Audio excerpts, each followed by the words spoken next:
High বন্ধুরা, আবারও একটা নতুন ব্লগ নিয়ে তোমাদের সামনে চলে এলাম। আজ একটু দরকারি বাইরে বেরিয়েছিলাম, তো নামখানাতে গিয়ে দেখি এই ব্লাউজ দোকানটাতে ভালো ভালো ব্লাউজ ঝুলছে। ব্লাউজ নেব বলে সেখানে গিয়ে ঘুরে ঘুরে দেখছিলাম কোন ব্লাউজের ডিজাইনটা ভালো লাগছে। অনেক কালেকশান আছে, বড় হাতা আছে, ছোট হাতা আছে অনেক, কিন্তু আমি একটু বড় বড় হাতা পরি। তো বাটিকের এই সবুজ কালারের ব্লাউজটা আমার পছন্দ হয়েছে, ওনাকে বলতে আমাকে দিল।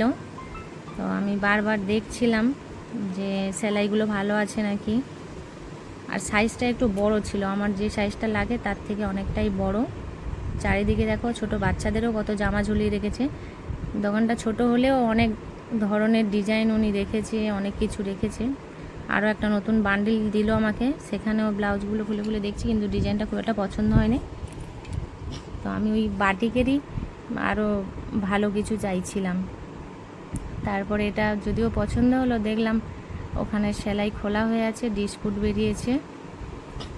তো আমি দেখছি আর ওনাকে বলছিলাম যে আর ভালো কিছু নেই, বা আর যদি ভিতরে থাকে আমাকে দেখান। এই গরমে এই বাটিকের ব্লাউজগুলো খুব আরামদায়ক, তাই আমার পছন্দ হয়েছে, কিন্তু সাইজটাও বড় ছিল আর ডিসপুট বেরিয়েছে, তাই নিতে ইচ্ছা করছিল না। তো ওনাকে আমি বলছিলাম যে আর যদি থাকে একটু দেখান না। তো উনি আবার একটা বান্ডিল খুললেন এবং সেখান থেকে একটা বের করে দিল।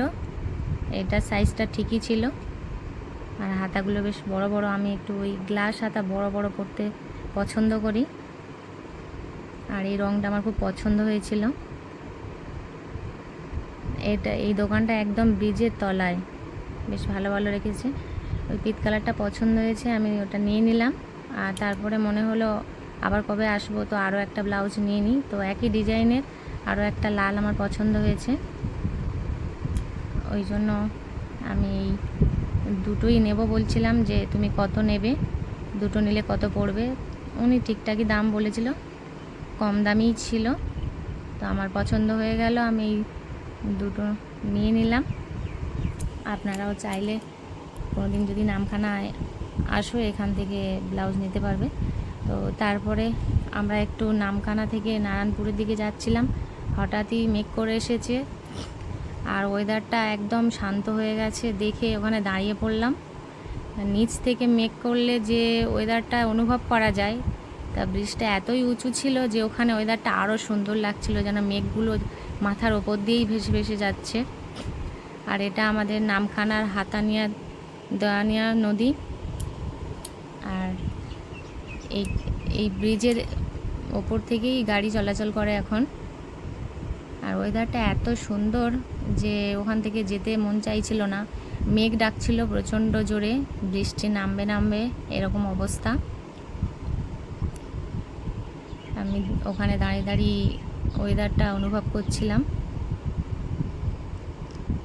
একদম কালো হয়ে এসেছে মেঘগুলো।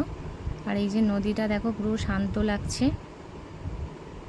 ঠিক মানে ঝড় ওঠার আগে বা বৃষ্টি নামার আগের যে মুহূর্তটা হয়, সেই অবস্থাটা হয়েছিল। অনেকক্ষণ দাঁড়িয়ে দাঁড়িয়ে ওখানে দেখলাম। আর ওই যে দেখা যাচ্ছে ট্রলারগুলো, ওগুলো সব ফিশিং ট্রলার। অন্যান্য সময় সব ফিশিংয়ে বেরিয়ে যায়, কিন্তু ওয়েদার খারাপের জন্য ওরা সবাই ওখানে মানে লাইন করে সব দাঁড়িয়ে, মানে ওরা ওখানেই থাকে, ট্রলারগুলো ওখানে রাখে। আর ওই যে জেটিটা দেখা যাচ্ছে, যখন ব্রিজ ছিল না ওখান থেকেই গাড়িগুলো চলাচল করতো, পারাপার করতো। তো এখন যেহেতু ব্রিজ হয়ে গেছে, ওখান থেকে ওই জেটিটা থেকে এখন সাগরে যাওয়ার ভ্যাসেলগুলো ছাড়ে, আর ব্রিজ হয়ে যাওয়ায় এখান থেকেই তো গাড়িগুলো চলাচল করছে, আপনারাও দেখতে পাচ্ছেন। তো তারপরে ফাইনালি বাড়িতে চলে এলাম। একদম মেঘ তো কালো হয়ে আছে, তাই বাড়ি ফিরে এলাম তাড়াতাড়ি। মেঘেও নিয়ে যায়নি, একটু ফেরার তাড়াও ছিল। এই যে বাড়িতে এসে দেখাচ্ছি, বৃষ্টি নামবে নামবে এই অবস্থা, একদম কালো হয়ে গেছে। ঠিক বৃষ্টিটা পড়বে আর তার আগের মুহূর্তে আমরা বাড়ি চলে এসেছি, সেটাই তোমাদেরকে দেখাচ্ছি। তারপরে মেঘে তো নিয়ে যায়নি, ও আইসক্রিম আনতে বলেছিল, তাই আইসক্রিম নিয়ে এসেছি। তো একার জন্য আনবো, তো বাড়ির সবার জন্যই আইসক্রিম নিয়ে এসেছি। তারপরে দেখি আইসক্রিমগুলো গলে গেছে, তাই কিছুক্ষণের জন্য ফ্রিজে রেখে দিচ্ছি, যাতে আইসক্রিমটা বসে গেলে খেতে ভালো লাগে। আবার কিছুক্ষণ পরে বের করে মেয়ে তো খেতে শুরু করে দিয়েছি। ওর পছন্দের আইসক্রিম হলো কর্নেটো, সেটা আনেনি বলে একটু রাগ করছিল। তো এই আইসক্রিমটা পেয়েও খুশি হয়েছে, খেতে শুরু করে দিয়েছে। আর মেয়ে বলছে খুব ভালো লেগেছে। তো বন্ধুরা, আজকে ব্লগটা এই পর্যন্ত থাকলো।